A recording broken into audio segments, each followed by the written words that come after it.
ಮುಖ್ಯ ಪುರಾಣನ ದ್ವಾರ ಎಲ್ಲ ಜೀವರಿಂದ ನಾನು ಅಂತ ಕೆಲಸ ಮಾಡಿಸ್ತಾನೆ ಪರಮಾತ್ಮ. ಹಾಗಾದ್ರೆ ಜಗತ್ತಿನ ಎಲ್ಲ ಕಾರ್ಯಗಳಿಗೆ ಕರ್ತೃತ್ವ ನಮ್ಮದಲ್ಲ.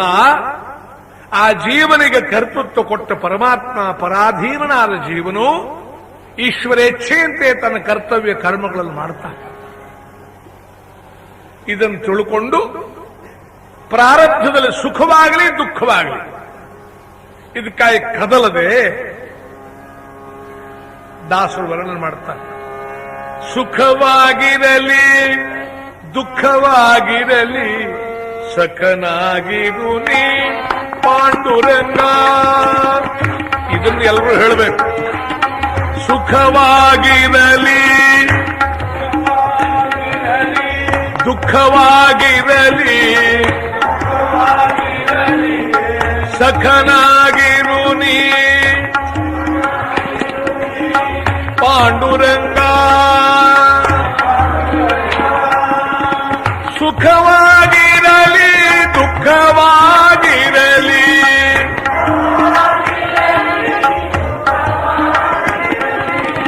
ಸಖನಾಗಿರು ನೀ ಪಾಂಡುರಂಗ. ಸಖನಾಗಿರು ನೀ ಪಾಂಡುರಂಗ. ವಿಠ್ಠಲ ವಿಠ್ಠಲ ಪಾಂಡುರಂಗ ಪಂಢರಿನಾಥ ಪಾಂಡುರಂಗ. ಜಯ ಹರಿ ವಿಠ್ಠಲ ಪಾಂಡುರಂಗ. ಎಲ್ಲರೂ ದೇವರ ಹೆಸರು ಹೇಳಬೇಕು. ನಿಮಗೆ ದೇವರ ಹೆಸರು ಹೇಳಲಿಕ್ಕೆ ನಾಚಿಕೆ ಆದ್ರೆ ನಿಮ್ಮ ಹೆಸರಾದ್ರೂ ಹೇಳಿ, ಅದು ದೇವರದ್ದೇ. ಬೇರೆ ಹೆಸರು ನಮಗೇನಿಡುತ್ತೆ? ರಾಮ ಕೃಷ್ಣ ಗೋವಿಂದ ನಾರಾಯಣ ಅಂತ ಹೆಸರು ಇಟ್ಕೊಳ್ತೇ ಹೊರತು ರಾವಣ ಕುಂಭಕರ್ಣ ಕೀಚಕ ಅಂತ ಇಟ್ಕೊಂಡುದುಂಟ. ದೇವರ ಹೆಸರು ಇಟ್ಕೊಂಡು ಮೆರೆಯುತ್ತೀಯಾ? ದೇವರ ಹೆಸರು ಹೇಳಲಿಕ್ಕೆ ನಾಚಿಕೆ ಪಡ್ತೀಯಾ? ನಾವು ನಮ್ಮ ಹೆಸರಿಗೆ ಎಷ್ಟು ಮಹತ್ವ ಕೊಡ್ತೇವೆ. ಪತ್ರಿಕೆಯಲ್ಲಿ ಯಾವುದಾದ್ರೂ ಮೂಲೆಯಲ್ಲಿ ಇವನು ಸಣ್ಣ ಒಂದು ಹೆಸರು ಬಂದ್ರೆ ಸಾಕು, ಆ ದಿವಸ ಎರಡೆರಡು ಕಾಪಿ ತಗೊಳ್ತಾನೆ. ಯಾವಾಗಲೂ ನೆರೆಮನೆಯವ್ರ ಪೇಪರ್ ಓದುವ ಸ್ವಂತ ತಗೊಂಡವನಲ್ಲ. ಎರಡೆರಡು ಹೆಸರು ತಗೊಳ್ತಾರೆ ಹೆಸರು ಬಂದದ್ದಕ್ಕೆ. ಯಾಕೆ ಎರಡು ಅಂದ್ರೆ, ಒಂದು ನನಗೂ ಓದ್ಲಿಕ್ಕೆ, ಇನ್ನೊಂದು ನನ್ನ ಹೆಂಡತಿ ತವ್ರ ಮನೆಗೆ ಹೋಗಿದ್ದಾಳೆ ಅವಳಿಗೂ ಕಳಿಸ್ತಿಲ್ಲ, ಅವಳು ಓದ್ಲಿ. ನಿನ್ನ ಒಂದು ಹೆಸರು ಒಂದು ಸಣ್ಣದು ಬಂದ್ರೆ ಎಷ್ಟು ಹಿಗ್ಗತೆಯ? ಅದು ನಿನ್ನದೋ ದೇವರ ಹೆಸರು ಇಟ್ಕೊಂಡಿರ್ತೇವೆ. ಆದ್ರಿಂದ ಭಗವಂತನ ನಾಮಾನುಸಂಧಾನ ಮಾಡಿದಾಗ ನಮ್ಮ ನಾಮಕ್ಕೆ ಅರ್ಥ ಬರೋದು. ವಿಠ್ಠಲ ವಿಠ್ಠಲ ಪಾಂಡುರಂಗ ಪಂಢರಿನಾಥ ಪಾಂಡುರಂಗ. ರಾಮಕೃಷ್ಣ ಹರಿ ಗೋವಿಂದ. ಕೃಷ್ಣ ರಾಮ ಗೋವಿಂದ. ಗೋವಿಂದ ಹರಿ ಗೋವಿಂದ. ರಾಮಕೃಷ್ಣ ಹರಿ ಗೋವಿಂದ. ಎಲ್ಲ ಗಂಡಸರು ಭಜನೆ ಹೇಳ್ತಾರೆ. ತಾಯಂದ್ರಿಗೆ ಸ್ವಲ್ಪ ನಾಚಿಕೆ, ಅವರಿಗೂ ಭಜನೆ ಹೇಳಬೇಕು ಅಂತ ಆಸೆ ಉಂಟು. ನಾಚಿಕೆ ಏನು ಅಂದ್ರೆ, ಈ ರಾಮ ಕೃಷ್ಣ ಹರಿ ಗೋವಿಂದರ ಹೆಸರು ಬರುವಾಗ ನಡುವೆಲ್ಲಿ ಅದು ಯಜಮಾನ್ರ ಹೆಸರು ಬಂದಿತ್ತೋ ಅಂತ ಅವ್ರಿಗೆ ಭಯ. ಯಜಮಾನ್ರ ಹೆಸರು ಹೇಳಬಾರದು ಅಂತುಂಟಂತ. ಒಂದು ವೇಳೆ ಯಾರಿಗಾದ್ರೂ ಅಂತ ಆತಂಕ ಇದ್ದರೆ ದಾಸರು ಅವರಿಗೂ ಉಪಾಯ ಹೇಳ್ತಾರೆ. ಹಿಂದಿನ ಕಾಲದಲ್ಲಿ ತಿರುಪತಿ ಯಾತ್ರೆಗೆ ಹೋಗುವಾಗ ಆ ಬೆಟ್ಟಕ್ಕೆ ತಮ್ಮ ಪಾದ ತಗಲುತ್ತದೆ ಅಂತ ಗೋವಿಂದ ಗೋವಿಂದ ಬೆಟ್ಟ ಹತ್ತಾ ಇದ್ರು. ಆ ವರ್ಷ ಗೋವಿಂದರಾಯರ ಹೆಂಡತಿಯೂ ಹೋಗಿದ್ಲು. ಎಲ್ಲರೂ ಗೋವಿಂದ ಗೋವಿಂದನ ಅವಳು ಹಾಂಗೆ ಹೇಳಲಿಕ್ಕಾಗೋದಿಲ್ಲ ನೋಡಿ. ಎಲ್ಲರೂ ಗೋವಿಂದ ಗೋವಿಂದ ಅನ್ನುವಾಗ ಅವಳು ಹಿಂದಿನಿಂದ ನಾನು ಹಂಗೆ ನಾನು ಹಂಗೆ ನಾನು ಹಂಗೆ ಅಂತ ಹೇಳ್ತಿದ್ಲು. ಅದ್ರಿಂದ ಯಾರಿಗಾದ್ರೂ ಭಜನೆ ಹೇಳಲಿಕ್ಕಾಗದಿದ್ರೆ ಅವರು ಕೂತಲ್ಲೇ ನಾನು ಹಾಗೆ ಅಷ್ಟ. ರಾಮಕೃಷ್ಣ ಹರಿ ಗೋವಿಂದ. ಕೃಷ್ಣ ರಾಮ ಗೋವಿಂದ. ಗೋಕುಲನಂದನ ಗೋವಿಂದ. ಗೋವರ್ಧನ ಗಿರಿಧರ ಗೋವಿಂದ. ಗೋವರ್ಧನ ಗಿರಿಧರ ಗೋವಿಂದ. ಗೋವಿಂದ ಹರಿ ಗೋವಿಂದ. ಲಕ್ಷ್ಮೀ ರಮಣ ಗೋವಿಂದ. ಪಕ್ಷಿವಾಹನ ಗೋವಿಂದ.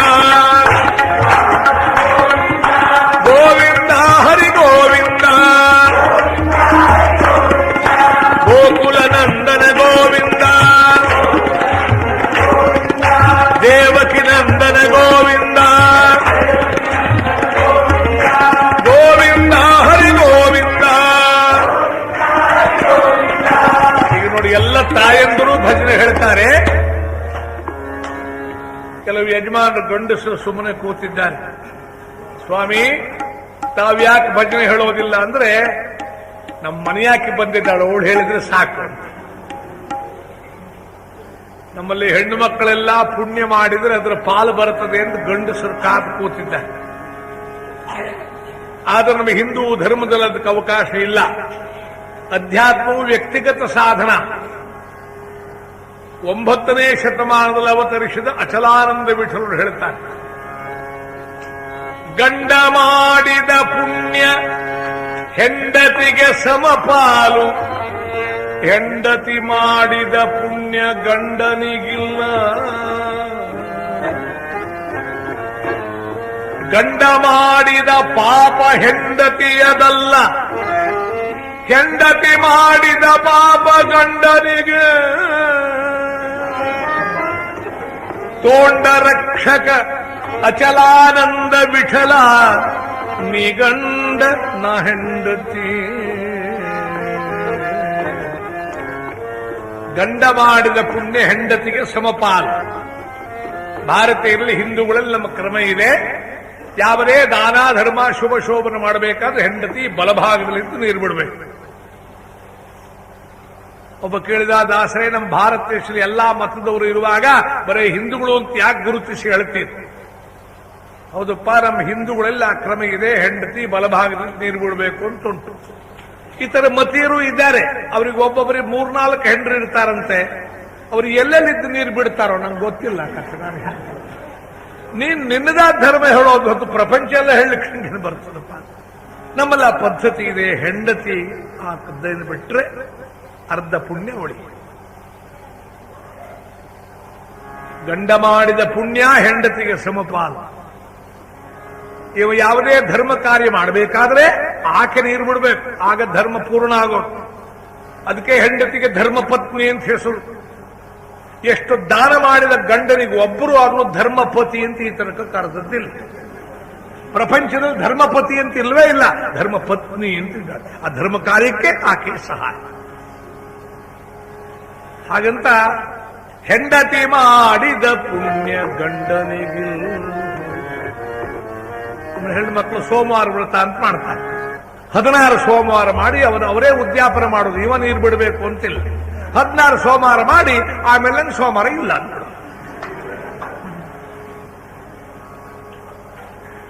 ಅದಕ್ಕೆ ಇವ ನೀರು ಬಿಡಬೇಕು ಅಂತಿಲ್ಲ, ಅದಕ್ಕೆ ಇವನಿಗೆ ಪುಣ್ಯ ಬರೋದಿಲ್ಲ ಅಂತ ಅರ್ಥ. ಈಗ ಗಂಡನ ಪುಣ್ಯದಲ್ಲಿ ಹೆಂಡತಿಗೆ ಪಾಲು ಮಾತ್ರ. ನಮ್ಮಲ್ಲಿ ಹೆಣ್ಣು ಮಕ್ಕಳು ಸುರಕ್ಷಿತ. ಗಂಡ ಮಾಡಿದ ಪಾಪ ಹೆಂಡತಿಯದಲ್ಲ, ಅವಳಿಗೆ ಪುಣ್ಯದಲ್ಲಿ ಮಾತ್ರ ಪಾಲು ಬರ್ತದೆ ಹೊರತು ಪಾಪದಲ್ಲಿ ಬರೋದಿಲ್ಲ. ಯಾಕಂದ್ರೆ ನಮಗೆ ಎಲ್ಲ ಪಾಪ ಅವಳಿಗೆ ಗೊತ್ತಿಲ್ಲದೆ ಮಾಡಿದ್ದು, ಅವಳೇನ್ ಮಾಡೋದು ಅದಕ್ಕೆ. ಹಾಗಂತ ಹೆಂಡತಿ ಮಾಡಿದ ಪಾಪ ಗಂಡನಿಗೆ. ಗಂಡಸು ಬಹಳ ಅಪಾಯದಲ್ಲಿದ್ದಾರೆ.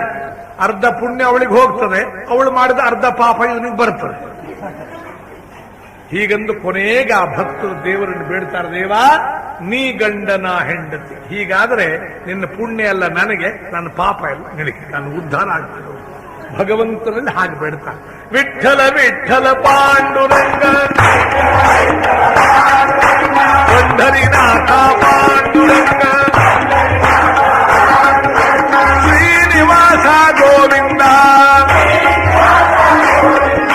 ವೆಂಕಟರಮಣ ಗೋವಿಂದ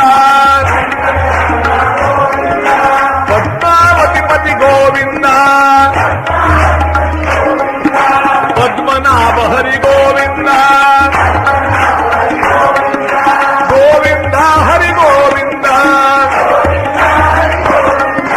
ಲಕ್ಷ್ಮೀ ರಮಣ ಗೋವಿಂದ ಪಕ್ಷಿವಾಹನ ಗೋವಿಂದ ಗೋವಿಂದ ಹರಿ ಗೋವಿಂದ ಲಕ್ಷ್ಮೀ ರಮಣ ಗೋವಿಂದ ಗಜೇಂದ್ರ ವರದ ಗೋವಿಂದ. ಭಗವಂತನ ನಾಮ ಮತ್ತೆ ಮತ್ತೆ ಮತ್ತೆ ಮತ್ತೆ ಹೇಳುವುದರಿಂದ ವಿರುಕ್ತಿಯಿಂದ ಆ ಶಬ್ದಕ್ಕೊಂದು ಶಕ್ತಿ ಬರ್ತದೆ. ನಮ್ಮಲ್ಲಿ ಇದನ್ನು ಜಪ ಮಾಡು, ಭಜನೆ ಮಾಡು, ದೇವರ ಹೆಸರು ಯಾವ ರೀತಿಯಲ್ಲೂ ಹೇಳು, ಅದು ಪುನರಾವರ್ತನೆಯಿಂದ ಮತ್ತೆ ಮತ್ತೆ ಹೇಳುವುದರಿಂದ ವಿರುಕ್ತಿಯಿಂದ ಅದರೊಂದು ಶಕ್ತಿ ಬರ್ತದೆ. ಅದರಿಂದ ಮನಸ್ಸು ಏಕಾಗ್ರವಾಗ್ತದೆ, ಮನಸ್ಸಿನ ಚಂಚಲತೆ ಹೋಗ್ತದೆ, ನಿಶ್ಚಲ ಜ್ಞಾನ ಉಂಟಾಗ್ತದೆ. ಅದಕ್ಕಾಗಿ ನಮ್ಮಲ್ಲಿ ಜಪಯಜ್ಞ, ಲಿಖಿತ ನಾಮ, ಭಗವನ್ ನಾಮ ಬರೆಯೋಣ, ಮಾಲೆ ಹಿಡಿದು ಭಗವನ್ ನಾಮಾನುಸಂಧಾನ ಮಾಡೋಣ, ಆ ಬಳಿಕ ಶ್ವಾಸವನ್ನೇ ಮಾಲೆಯಾಗಿಸಿಕೊಂಡು ಭಗವತ್ ಚಿಂತನೆ ಮಾಡೋಣ. ರಾಮ ರಾಮ ರಾಮ ಅಂತ ಹೇಳಿದ್ದೇ ಹೇಳೋದು, ಕೇಳಿದ್ದೇ ಕೇಳೋದು, ಮಾಡಿದ್ದೇ ಮಾಡೋದು. ಇದರಿಂದ ಏಕಾಗ್ರತೆ ಬರೋದು. ಹೇಳಿದ್ದೇ ಹೇಳುತ್ತ, ಕೇಳಿದ್ದೇ ಕೇಳುತ್ತ, ಮನನಾಮ ಮಾಡುತ್ತ, ಜ್ಞಾನದಿ ತಿಳಿಯುತ್ತ, ಜ್ಞಾನದಿ ನೋಡಯ್ಯ ಮನುಜ.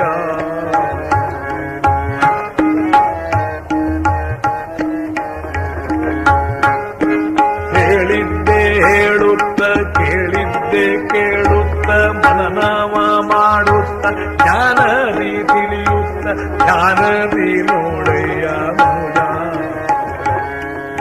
ಅಧ್ಯಾತ್ಮ ವಿಚಾರ ಅಂದ್ರೆ ಏನು?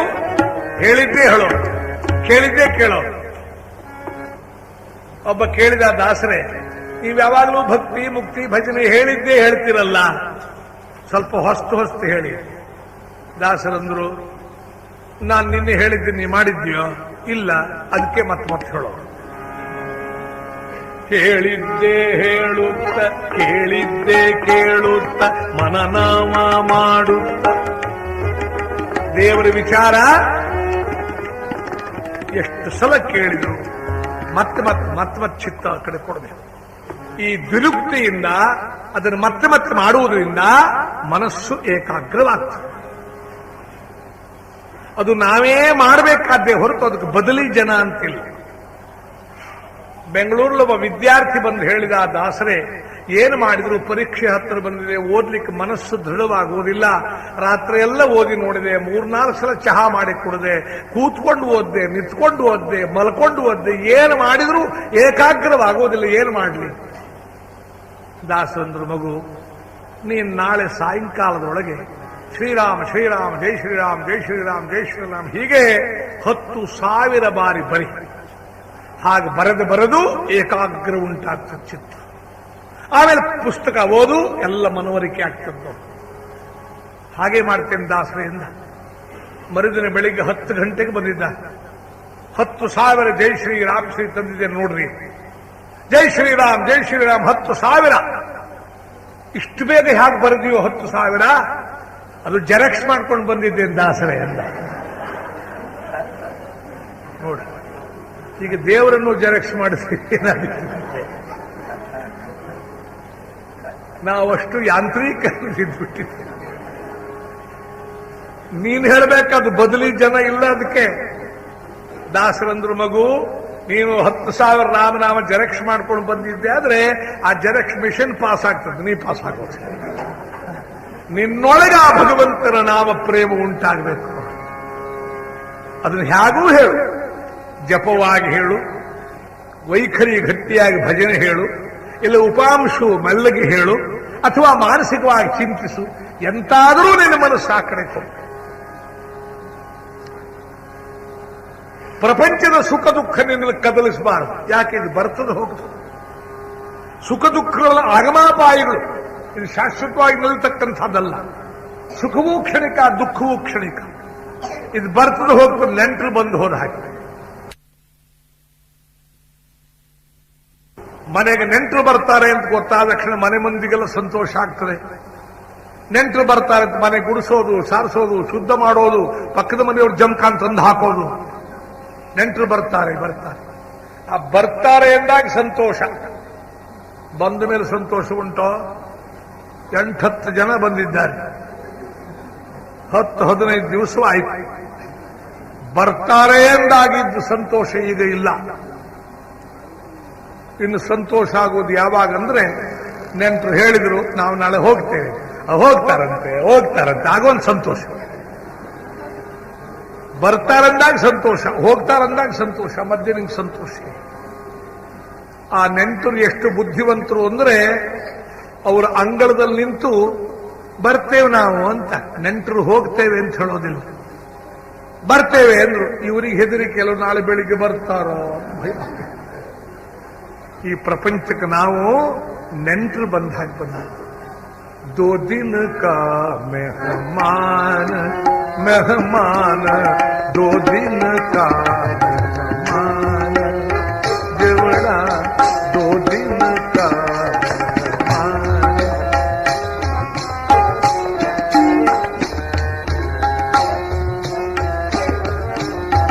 अब तुम कब स्मरोगे राम दो दिन का. अब तुम कब स्मरोगे राम दो दिन का मेहमान मेहमान दो दिन का मेहमान. बालपन मो खेल गवायो तारुणपन मो काम काम. हाथ पाव सब कांपन लागे निकल गया अवसान अवसान. कब स्मरो राम राम कब स्मरो राम ರಾಮ. ಯಾವಾಗ ರಾಮ ಚಿಂತನೆ ಮಾಡ್ತಿ ಜವಡಾ ದೋ ದಿನಕ ಮೆಹಮಾನ್. ಇಲ್ಲಿ 2 ದಿನಕ್ಕೆ ಬಂದು ನೆಂಟರಾಗ ನಾವು ಬಂದು ಹೋಗುವ. ಸುಖ ದುಃಖಗಳು ಹಾಗೆ ಎರಡೂ ಶಾಶ್ವತವಲ್ಲ. ಸುಖವೂ ಕ್ಷಣಿಕ, ದುಃಖವೂ ಕ್ಷಣಿಕ. ನೀ ಸುಖ ಬೇಕು ಅಂತ ಅಪೇಕ್ಷೆ ಮಾಡ್ತೀಯೋ ದುಃಖ ಅದರ ಒಟ್ಟಿಗೆ ಬರ್ತದೆ. ಅದು ಬೇರೆ ಬೇರೆ ಬರೋದಲ್ಲ. ಅದಕ್ಕೆ ನಮ್ಮ ಹಿರಿಯರು ಕಥೆಯ ಮೂಲಕ ಹೇಳ್ತಾರೆ. ಗಂಡ ಹೆಂಡತಿಗೆ ಹೇಳಿದ, ಎಣ್ಣೆ ಕಾಳು ಬೇಳೆ ಬೆಣ್ಣೆ ಧಾರಣೆ ಹೆಚ್ಚಾಗಿದೆ, ಇನ್ನು ಸಿಕ್ಕಾಪಟ್ಟೆ ಬೇಯಿಸಿ ಹಾಳು ಮಾಡಬೇಡ. ನಾನು ಇವತ್ತು ಒಬ್ಬನನ್ನು ಊಟಕ್ಕೆ ಹೇಳಿದ್ದೆ. ಈ ಒಬ್ಬನಿಗೆ ಬೇಕಾಗುವಷ್ಟು ಮಾತ್ರ ಅಡಿಗೆ ಮಾಡಬೇಕು, ಸುಮ್ಮನೆ ಬೇಯಿಸಿ ಹಾಳು ಮಾಡಬಾರ್ದು. ಒಬ್ಬನಿಗೆ ಊಟಕ್ಕೆ ಹೇಳಿದ್ದೆ. ನಾನು ಊಟಕ್ಕೆ ಹೇಳಿದ್ದುವ ಕುರುಡ, ಅವನಿಗೆ ಕಣ್ಣು ಕಾಣಿಸೋದಿಲ್ಲ. ನೀನ್ 4 ಬಗೆಯ ತಿಂಡಿ ತಿನಿಸು ಮಾಡಬೇಕು ಅಂತಿಲ್ಲ, ಯಾವುದೋ ಪದಾರ್ಥ ಒಂದೇ ಮಾಡಿ 4 ಕಡೆ ಬಡಿಸು ಅಷ್ಟೇ. ಅವನಿಗೆ ಕಾಣಿಸೋದಿಲ್ಲ. ಸುಮ್ಮನೆ ಬೇಯಿಸಿ ಹಾಳು ಮಾಡಬೇಡ ಅಂತ ಹೇಳಿ ಯಜಮಾನ ಪೇಟೆಗೆ ಹೋದ. ಈ ಮನೆತನ ಹೇಗೆ ನಿಭಾಯಿಸಬೇಕು ಅಂತ ಹೆಂಗಸರಿಗೆ ಹೆಣ್ಣು ಮಕ್ಕಳಿಗಿದ್ದಷ್ಟು ಜಾಣತನ ಗಂಡಸರಿಗೆ ಇರೋದಿಲ್ಲ. ಈಗೇನ್ ಮಾಡಿದ್ಲು ಅಂದ್ರೆ ಇಬ್ಬರಿಗೆ ಬೇಕಾಗುವಷ್ಟು ಅಡಿಗೆ ಮಾಡಿ ಇಟ್ಲು. ಒಬ್ಬನಿಗೆ ಮಾಡು ಅಂದ್ರೆ ಗಂಡ ಬಂದವ ಸಿಟ್ಟಿಗೆದ್ದು ಒಬ್ಬರಿಗೆ ಅಡಿಗೆ ಮಾಡು ಅಂದ್ರೆ ಇಬ್ಬರಿಗೆ ಯಾಕೆ ಮಾಡಿದೆ? ಅವಳು ಹೇಳಿದ್ಲು, ನಿಮ್ಮ ಮಾತು ಕೇಳಿದ್ರೆ ಮನೆತನದ ಮರ್ಯಾದೆ ಹೋದೀತು. ನೀವು ಹೇಳಿದ್ದೇನು, ಊಟಕ್ಕೆ ಬರೋ ಕುರುಡ ಅಂದಿದ್ದೀರಿ. ಕುರುಡ ಒಬ್ಬ ಬರ್ತಾನೋ, ಅವನ ಕೈ ಹಿಡ್ಕೊಂಡು ಇನ್ನೊಬ್ಬ ಬರೋದಿಲ್ವೇ? ಅದಕ್ಕೆ ಇಬ್ಬರಿಗೆ ಮಾಡಿದೆ. ನೀ ಸುಖ ಬೇಕು ಅಂತೀಯೋ ದುಃಖ ಅದ್ರ ಒಟ್ಟಿಗೆ ಬರ್ತದೆ. ಅದು ಬೇರೆ ಬೇರೆ ಅಲ್ಲ. ಆದ್ರಿಂದ ಸುಖ ದುಃಖ ಲಕ್ಷಿಸದೆ ಭಗವಂತನ ಕಡೆ ಲಕ್ಷ್ಯ ಇಡ್ಲಿಕ್ಕಾಗಿ ನೀ ಬಂದ.